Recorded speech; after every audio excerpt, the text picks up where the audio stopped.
A quadratic function is a function that is one of the form f of x is equal to ax squared plus bx plus c, where a, b, and c are numbers with a not equal to 0.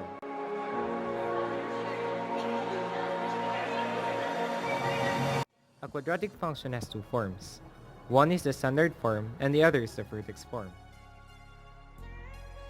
The standard form of quadratic function is f of x is equal to ax squared plus bx plus c, and the vertex form is f of x is equal to a times the quantity of x minus h squared plus k. Functions are correspondence between two sets, called the domain and the range. When defining a function, you usually state what kind of numbers the domain and range values can be.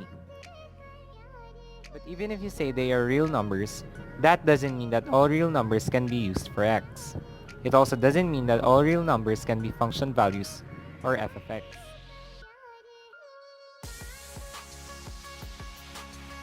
There may be restrictions on the domain and range. The restrictions partly depend on the type of function. In quadratic function, the domain is always the set of all real numbers, or negative infinity up to positive infinity, which makes it pretty easy as long as you remember that. On the other hand, the range is all the possible values of y. That's more involved. Let's first move things around a little. In the formula that would be given, we need to identify the value of a, b, and c.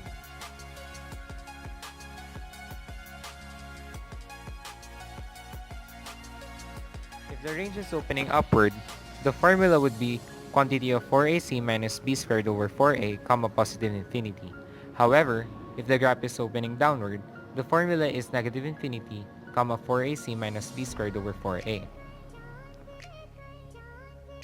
If f of x is equal to x squared minus 4, a is equal to 1, b is equal to 0, and c is equal to negative 4. Since we already solved for the domain, we'll solve for a range. We need to find out if the graph is opening upward or downward. I'm going to tell you a little trick.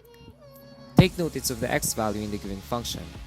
If the x value is positive, then it's opening upward. If it's negative, it's opening downward. In our case, it is opening upward. Simple, isn't it? Since it's opening upward, we'll use the formula 4ac minus b squared over 4a, comma positive infinity. Substitute the values of a, b, and c to the formula.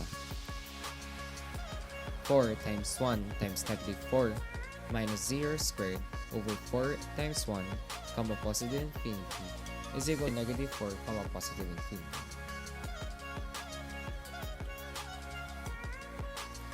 Now, we'll go on to the next, which is graphing the function.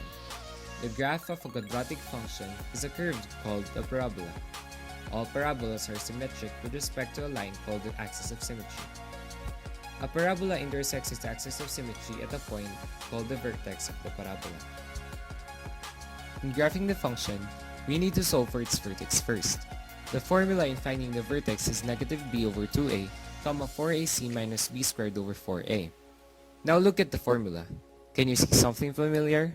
Yes, because the formula for solving the y in our vertex is one of the formula we used earlier. Because we already solved for the y, we'll solve for x. Just like what we did before, substitute the value of a, b, and c to the formula.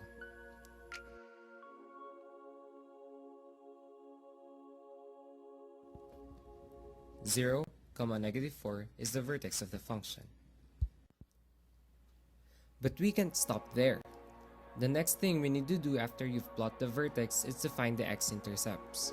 To do that, we need to equate the given functions to 0. If f of x is equal to x squared minus 4, replace f of x with 0 and factor out x squared minus 4.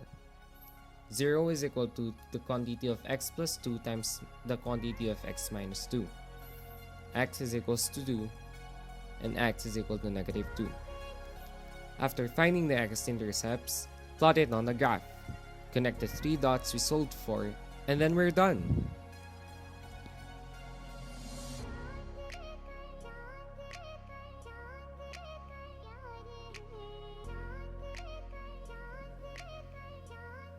Don't you know that quadratic functions can be applied in real life?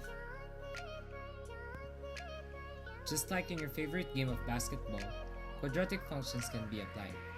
The way the ball gets inside the basket as the player shoots it is parabolic in nature.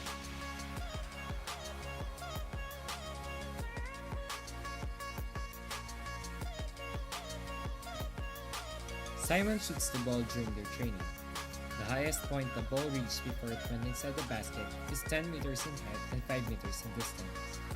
As stated earlier, we can arrive with an equation, and that's what we're going to do. The vertex is 5, 10, and since the vertex is given, we can use the vertex form of the function.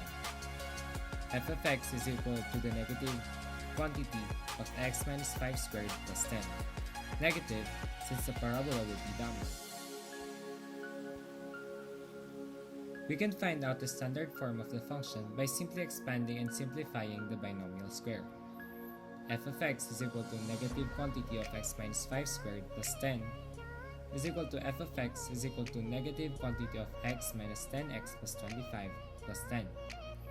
f of x is equal to negative x plus 10x minus 15. I hope you have learned something in my 6 minutes presentation.